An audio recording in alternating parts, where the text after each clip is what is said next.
My name is Vex9, and I've been studying humans for approximately 3 rotations now. 3 rotations of absolute confusion, bewilderment, and what my species would call cranial malfunction syndrome. You see, when the Galactic Council assigned me to observe human diplomatic station Omega-7, they told me it would be routine monitoring. They failed to mention that humans are about as routine as a supernova in your breakfast cereal. The station buzzed with activity that particular cycle. Ambassador Marcus Kane was negotiating some trade agreement with the Zelthari Empire, while his security chief, Elena Vasquez, kept shooting suspicious glances at everyone who breathed wrong. But the real entertainment? That came from the human maintenance crew. "Listen, Kai," said Jake Morrison, a lanky human with grease-stained coveralls. "I'm telling you right now, if Lisa ever gets down on one knee and pops the question, I'm saying yes faster than a quantum drive malfunction." Kai Yin, his work partner, snorted while rewiring a control panel. "Sure you would, Romeo. You can barely ask her to pass the Hydra spanner without turning 3 shades of red. Now, here's where it gets interesting. Lisa Torres, the woman in question, was working approximately 6 meters away, supposedly focused on recalibrating atmospheric processors. But I've learned that humans possess this remarkable ability called selective hearing. They can ignore a plasma conduit explosion while simultaneously detecting whispered conversations about themselves from across a room. Lisa's head snapped up like a targeting system locking onto hostile ships. "What did you just say?" she asked, her voice carrying that particular human tone that usually precedes either violence or awkward romantic declarations. Jake's face cycled through what humans call the color spectrum of panic, white to red to purple, with brief stops at green and yellow. Fascinating cardiovascular responses, really. Nothing. Just talking about, quantum mechanics. Very boring stuff." Jake stammered, "Which is human, for I am experiencing system failure. Please reboot." Lisa dropped her tools and walked over with the purposeful stride of a predator approaching wounded prey. No. You said something about saying yes if I proposed. Care to elaborate?" The entire maintenance bay went silent. Even the atmospheric recyclers seemed to hold their breath. The other crew members suddenly found their work extremely fascinating, though I noticed several humans positioning themselves for optimal observation angles. "It was just a joke," Jake protested, backing against a bulkhead like a cornered space rat. "You know, hypothetical. Like saying you'd eat Zelthari cuisine if someone paid you enough credits. So marrying me is equivalent to consuming toxic alien food for money?" Lisa's eyebrow arched in what I've learned is a dangerous human expression. "No. That's not what I meant. I meant it's unlikely. Not that you're unlikely. You're very likely. I mean, you're probable." "No, that sounds worse. You're definitely possible." Kai had stopped working entirely and was watching with the expression humans wear when observing particularly spectacular disasters. "Dude," he whispered, "stop talking. Please, for all our sakes." But humans, bless their chaotic little hearts, rarely follow sensible advice when panic sets in. "What I'm trying to say is," Jake continued digging his metaphorical grave, "you're amazing. Any guy would be lucky to have you propose to them. Not that you should propose to guys. I mean, you could. It's the 24th century. Gender roles are obsolete. But you probably won't because you're traditional. Not that being traditional is bad. Progressive is good too. All approaches to romance are valid." Lisa just stared at him. And stared some more. The silence stretched like taffy in a gravity well. I calculated approximately 47 seconds of pure, undiluted human awkwardness before Lisa finally spoke. "Jake Morrison," she said slowly, deliberately, "are you having some kind of nervous breakdown?" "Possibly." Jake squeaked. "Actually, probably. This is new territory for me. I don't have protocols for this situation. Now, here's where human behavior gets really interesting. Instead of retreating to safe distances like any sensible species would, the other crew members started gathering closer. Humans are drawn to social disasters like moths to plasma fires. Just answer the question, Jake, called out Tommy Rodriguez from behind a support beam. Simple yes or no. It's not that simple. Jake protested. There are variables. Circumstances. What if she's joking? What if she's testing me? What if this is some elaborate psychological experiment? What if Admiral Chen put her up to this? What if it's a hologram? Lisa reached out and poked Jake's arm. Not a hologram, genius. Right. Okay, real Lisa. Got it. Filing that information under things that make this more terrifying. Elena Vasquez's voice crackled over the comm system. Attention maintenance crew. Your romantic comedy is interfering with diplomatic negotiations. The Zelthari are asking if humans always conduct mating rituals in engineering spaces. The gathered crowd burst into laughter, which seemed to snap Jake out of his panic spiral. His shoulders sagged in defeat. You know what? Fine. Yes, Lisa. If you got down on one knee right now and asked me to marry you, I would say yes. Happy? There's my answer. No take-backs, no qualifications, no escape clauses. Yes. The laughter died immediately. Everyone stared at Jake, then at Lisa, then back at Jake like spectators at the galaxy's most awkward tennis match. Lisa blinked slowly. Once. Twice. Determination? Amusement? Temporary insanity? With humans, it's often impossible to tell the difference. Well, she said, and my universal translator nearly short-circuited trying to process the emotional undertones in that single word. That's convenient. That's convenient. She dropped to one knee. The collective gasp from the assembled humans could have depressurized a small cargo bay. Jake's face went through another spectacular color transformation, this time settling on what I can only describe as shocked fish. Jake Morrison, Lisa said, her voice steady as a targeting computer. Will you marry me? The silence that followed was so complete I checked my audio receptors for malfunction. 32 humans stood frozen like statues, barely breathing, waiting for Jake's response. Jake opened his mouth, closed it, opened it again, made a sound somewhere between a squeak and a mechanical failure. He started, then stopped. Are you serious right now? Dead serious, Lisa replied, still on one knee, still staring directly into his eyes. You said you'd say yes. Were you lying? No, I wasn't lying. It's just, this is really happening. Right now? In front of everyone? While the Zelthari are listening? Ambassador Kane's voice came over the comm, sounding amused. The Zelthari delegation wishes to know if this is standard human diplomatic protocol. Should I tell them yes? Tell them it's a cultural exchange program, Elena suggested dryly. Jake looked around at all the expectant faces, then back at Lisa, who was still waiting patiently on one knee with the kind of calm determination that makes humans simultaneously terrifying and admirable. This is insane, he whispered. Completely, Lisa agreed cheerfully. We barely know each other. We've worked together for what, 6 months? 7 months? 2 weeks? 3 days? But who's counting? You are, apparently. That's either really sweet or mildly stalkerish. I prefer thorough. Jake ran his hands through his hair, a gesture I've observed humans make when their processing systems are overloaded. People are going to think we're crazy. People already think we're crazy. We signed up to live in space and fix machines for a living. Fair point. Jake took a deep breath, the kind humans take before jumping off cliffs or into wormholes. Okay, yes, my answer is yes, but I have conditions. The crowd leaned forward as one, like a single organism focused on drama. Conditions? Lisa raised an eyebrow but remained kneeling. First condition, we get to plan this together. None of this surprise wedding nonsense. I want input on the guest list, the menu, and especially the music. I refuse to have my first dance be to anything by the Centauri death metal collective. Agreed. What's the second condition? Second condition, we tell my mother together via subspace communication.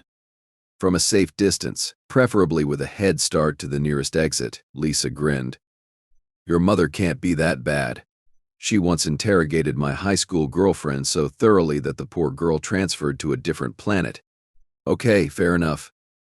Third condition, Jake paused, his expression growing suddenly serious. Third condition, you have to promise me this isn't some elaborate joke. Because, Lisa, I've been half in love with you since the day you corrected my plasma coupling calculations and saved us all from explosive decompression. If this is a prank, it's going to destroy me. The maintenance bay went so quiet I could hear the ambient hum of the station's power grid. Lisa's expression softened, and when she spoke, her voice carried none of its earlier playfulness. Jake Morrison, she said quietly. I have been trying to figure out how to ask you out for months. I've rehearsed conversations, planned scenarios, even considered causing minor equipment failures just to have excuses to work with you alone. When I heard you say you'd say yes if I proposed, I thought, well, Lisa, the universe just handed you the perfect opening. So no, this isn't a joke. This is me being brave enough to skip all the traditional steps and go straight to the part where I ask you to spend your life with me. Jake stared at her for a long moment, then suddenly laughed, not the nervous laughter from before, but genuine, joyful human laughter. You know what the funniest part is, he said.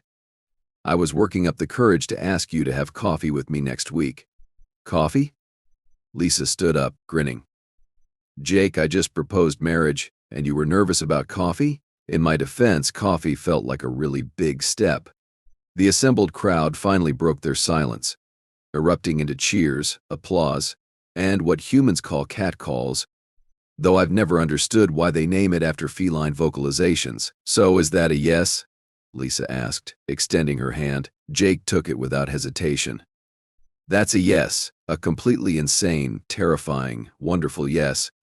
As the crowd surrounded the newly engaged couple with congratulations and backslaps, I made notes on my observation pad.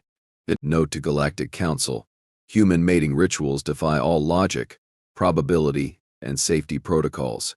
Also, they're surprisingly effective. The celebration was interrupted by Admiral Chen's voice over the station's main communication system. Attention all personnel. We've just received word that the Zelthari delegation wishes to attend the wedding as cultural observers. Apparently, they find human pair bonding rituals fascinatingly chaotic and want to study them for their xenobiology archives. Jake and Lisa looked at each other, then burst into simultaneous laughter. Great, Jake said. Our wedding is going to be a scientific study. Could be worse, Lisa replied. At least they're not asking to participate. As if the universe enjoyed cosmic timing, Ambassador Kane's voice followed immediately. Actually, they also want to know if they can perform a traditional Zelthari blessing ceremony during the proceedings. Fair warning, it involves ceremonial combat and bioluminescent bodily secretions. The happy couple's laughter died abruptly. On second thought, Jake said slowly, maybe we should elope. But Lisa was grinning again, and I recognized that particular human expression. It meant trouble was brewing. Are you kidding? She said. This is going to be the best wedding story in galactic history. And that, my fellow observers, is when I realized that humans don't just accept insanity in their lives. They actively seek it out, embrace it, and somehow make it work in their favor. The wedding planning began immediately, naturally, because humans apparently believe that if you're going to do something crazy, you might as well do it with enthusiasm and unrealistic timelines. By the end of that shift, Lisa and Jake had commandeered Conference Room B and turned it into wedding planning headquarters. The maintenance schedule was completely abandoned as crew members volunteered for various tasks, argued about decorations, and debated the logistics of accommodating alien wedding guests. Tommy Rodriguez appointed himself as wedding coordinator, despite having no qualifications beyond I've seen a lot of romantic comedies. Kai Nguyen volunteered to handle the technical aspects, which apparently included making sure the ceremonial combat doesn't damage station systems. Elena Vasquez stopped by to inform them that Admiral Chen had approved the use of the main observation deck for the ceremony, assuming the couple signs liability waivers regarding potential alien-induced injuries. How romantic, Jake muttered, reading over the 12-page document. Hey, Lisa said, squeezing his hand, at least we'll have good insurance coverage. As I observed the controlled chaos of human wedding preparation, I began to understand something fundamental about this species. They don't just fall in love, they dive headfirst into love like it's a new form of extreme sport. They complicate simple things, simplify complicated things, and somehow make it all work through sheer stubborn determination and what they call winging it. My report to the Galactic Council was going to be very interesting indeed. 3 days later, I questioned every life choice that led me to this assignment.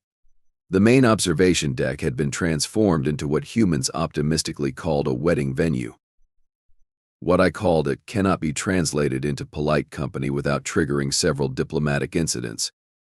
Lisa stood in the center of the chaos wearing a modified maintenance uniform that someone had somehow transformed into wedding attire. The engineering patches had been replaced with decorative elements that sparkled under the artificial lighting. Only humans would think to turn work clothes into formal wear and somehow make it look elegant. "Tommy, the flowers are wilting," she called out, pointing at arrangements that were indeed showing signs of distress.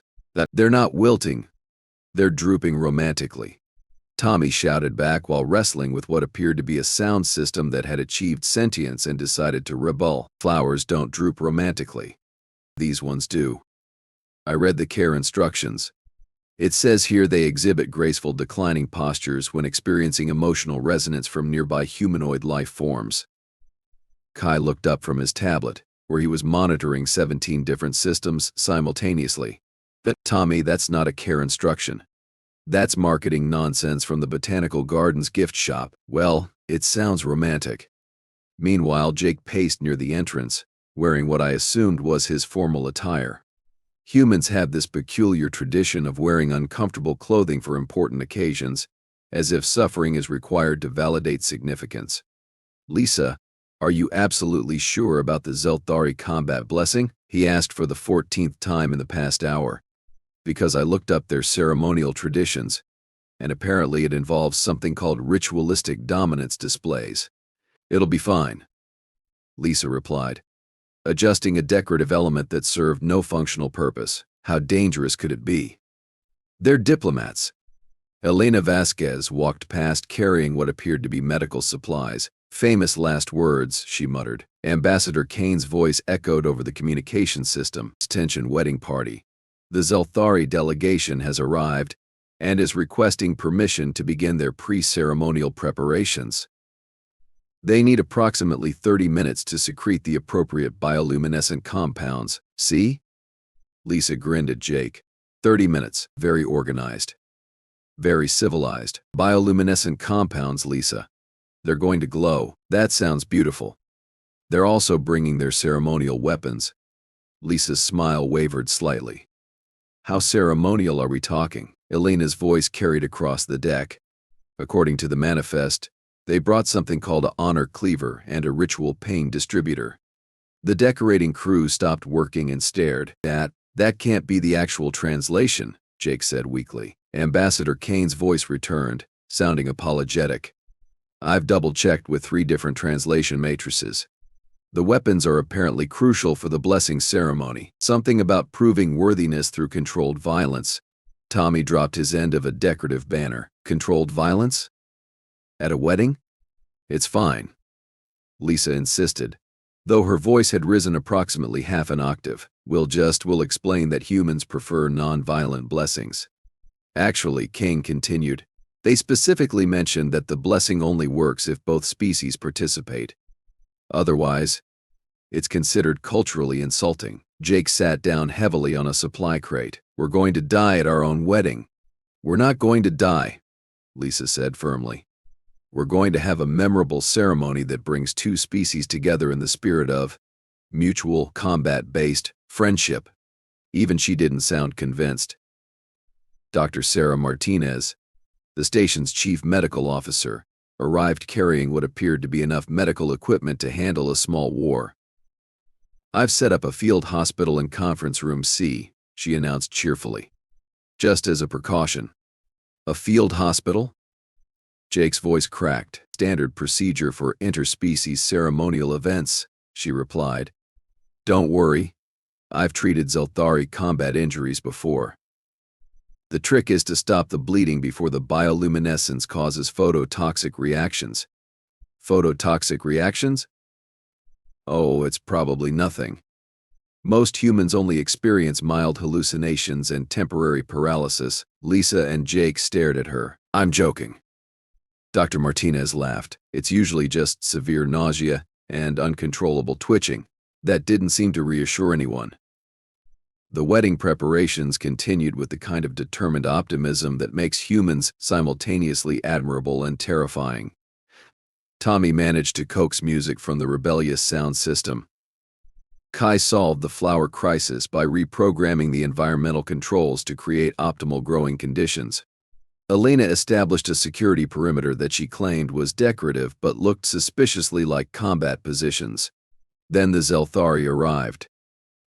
I had seen Zelthari before, but never in full ceremonial regalia.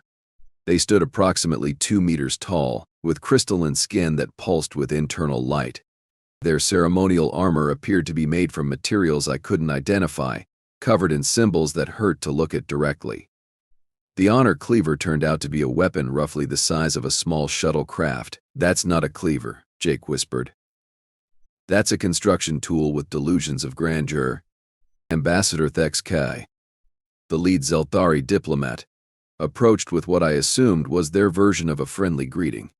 When they spoke, their translator rendered their words in tones that suggested barely contained enthusiasm for violence. Greetings, humans. We are prepared to commence the ritual of bonded warfare. Which of you will face the trial of sharp edges first? Base. Lisa stepped forward with the kind of courage that borders on insanity. Ambassador Thex K, we're honored by your presence. However, we should probably discuss the specific requirements of this blessing ceremony. Yes. The requirements are simple. Thex K's bioluminescence pulsed brighter. The bonding pair must prove their worthiness by surviving ritual combat with trained ceremonial warriors. Those who endure the full engagement without losing consciousness are deemed suitable for lifetime partnership. Losing consciousness? Jake squeaked, only temporarily. Usually. The bioluminescent secretions have healing properties that accelerate recovery from most non-fatal injuries. Most non-fatal injuries? We have never lost more than 15% of participants in any single ceremony. Tommy raised his hand hesitantly. 15% seems like a lot. Nonsense. 15% casualty rate demonstrates appropriate ceremonial intensity. The lower numbers indicate insufficient spiritual commitment. Lisa grabbed Jake's arm. Emergency wedding planning meeting. Right now. Right now.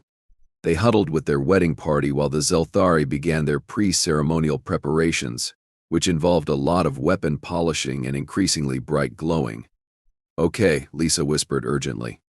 New plan. We explain human wedding traditions. Maybe we can find some middle ground. What middle ground exists between exchanging vows and ritual combat to the death? Jake hissed, not to the death. Tommy pointed out helpfully, just to unconsciousness. That's not actually better, Tommy. Elena had been listening to the Zelthari preparations through her security equipment. From what I can overhear, they view this as a tremendous honor. Refusing their blessing would be considered a major diplomatic insult. So our choices are death by alien combat or interstellar incident. Jake summarized.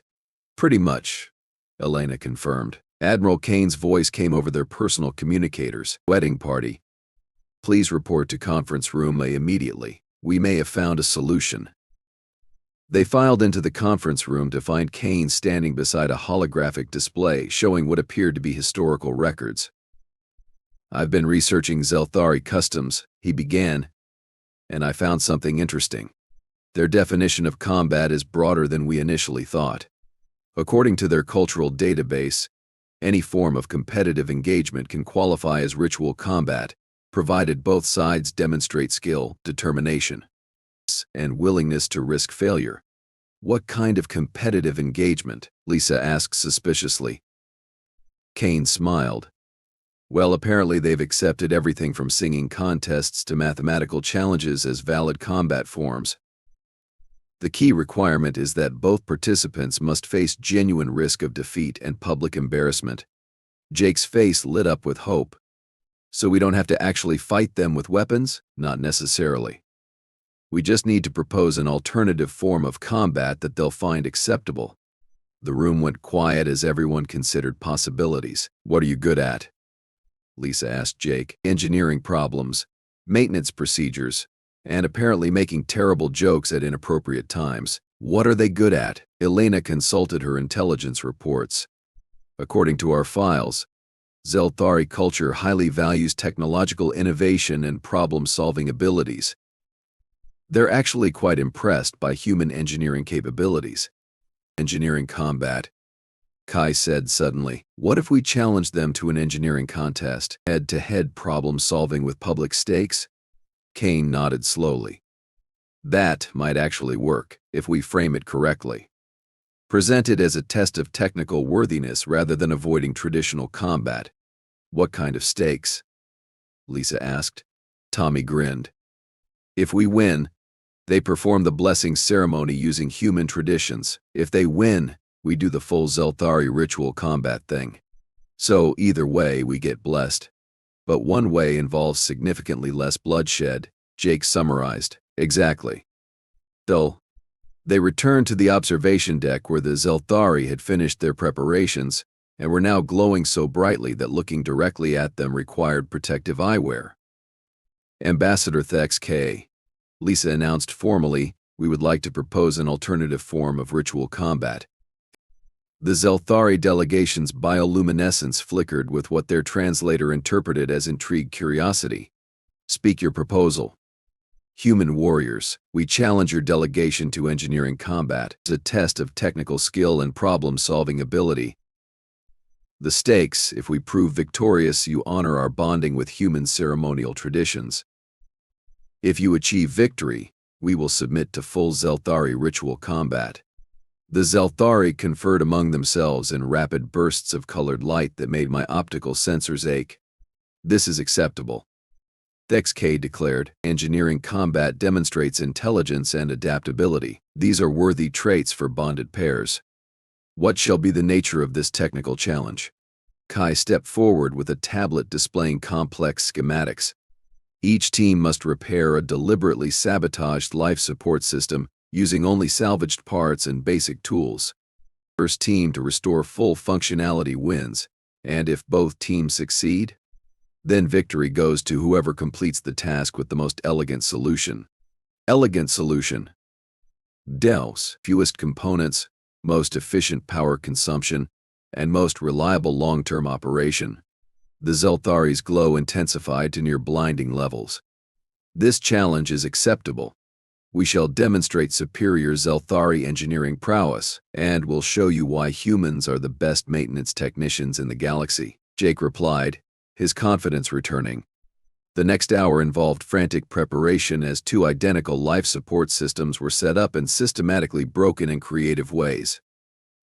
The wedding guests repositioned themselves to observe the competition, with Elena providing running commentary through the station's communication system. Ladies and gentlebings, she announced in her best sports commentator voice, welcome to the first ever Interspecies Engineering Combat Championship.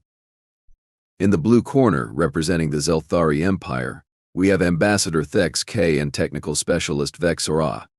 In the red corner, representing humanity and true love, we have soon-to-be-married couple Jake Morrison and Lisa Torres. The crowd cheered as both teams took their positions beside the sabotage systems. The rules are simple. Elena continued, fix your life support system using only the provided salvage parts, no outside assistance, no advanced tools. First team to achieve full atmospheric processing wins. Teams ready? By fee. Both sides nodded, though the Zelthari somehow managed to nod while glowing even brighter. Begin engineering combat. What followed was the most intense repair session I had ever witnessed. The Zelthari approached their system with methodical precision, their natural bioluminescence providing perfect working light as they analyzed each component and planned their approach.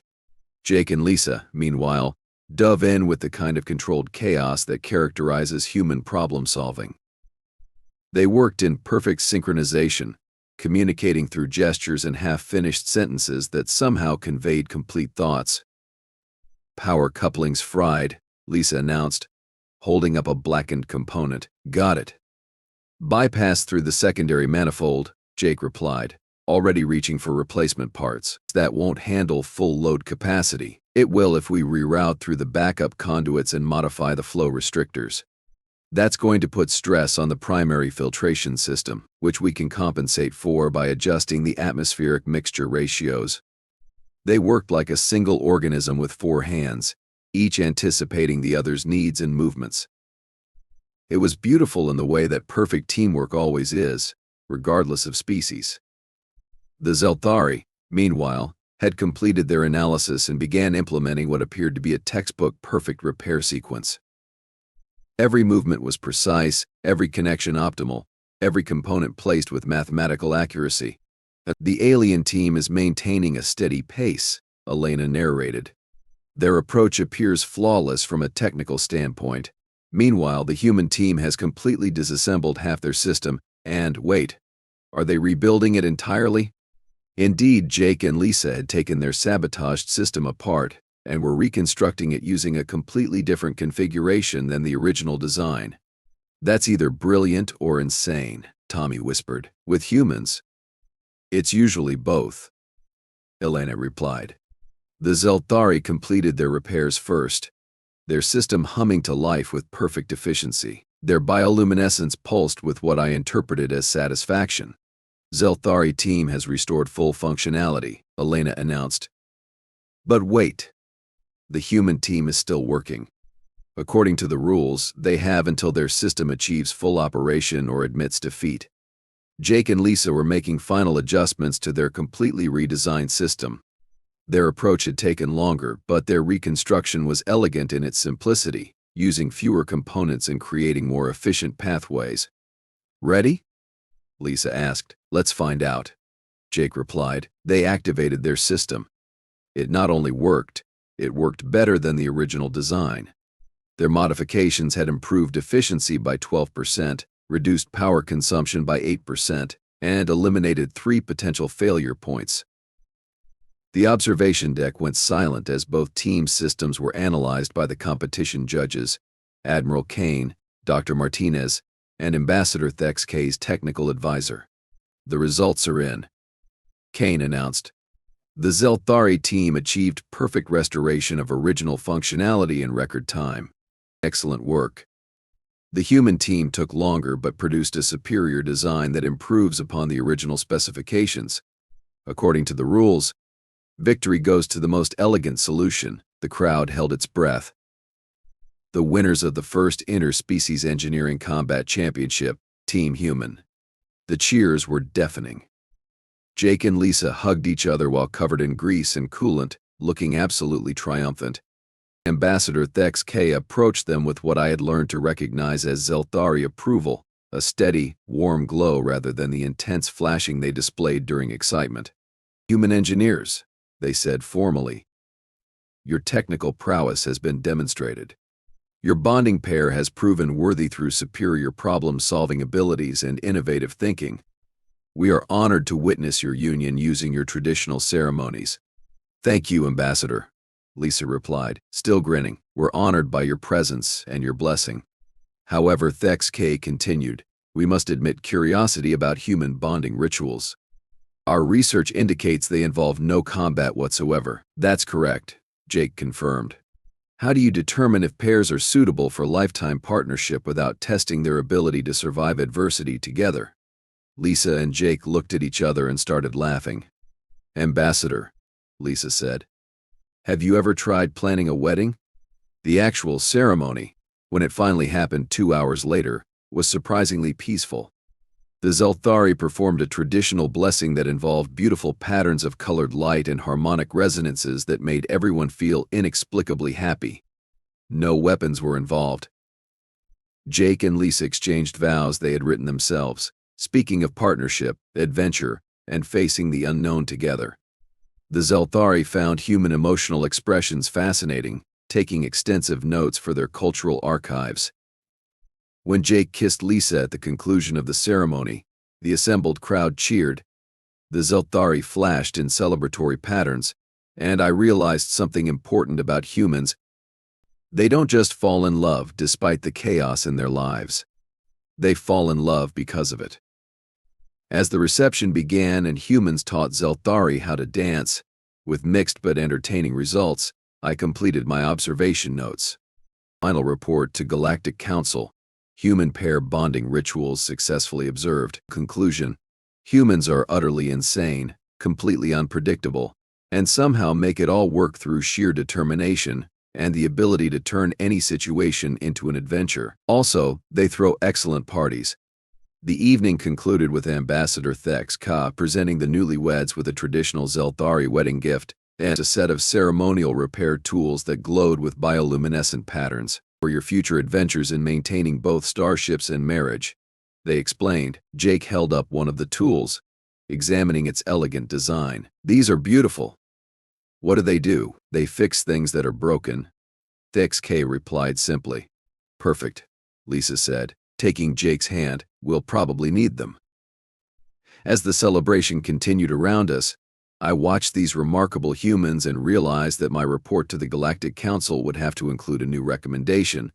Any species interested in understanding the true nature of love should observe humans during their bonding ceremonies. Not because they do it correctly, but because they do it authentically, chaotically, and with absolute commitment to making it work, no matter what obstacles the universe throws at them. Even if those obstacles include alien combat rituals at their wedding. In the end, that might be the most human thing of all, turning every challenge into an opportunity for connection, or every problem into a chance to prove their bonds are stronger than whatever tries to break them. And somehow, impossibly, it works.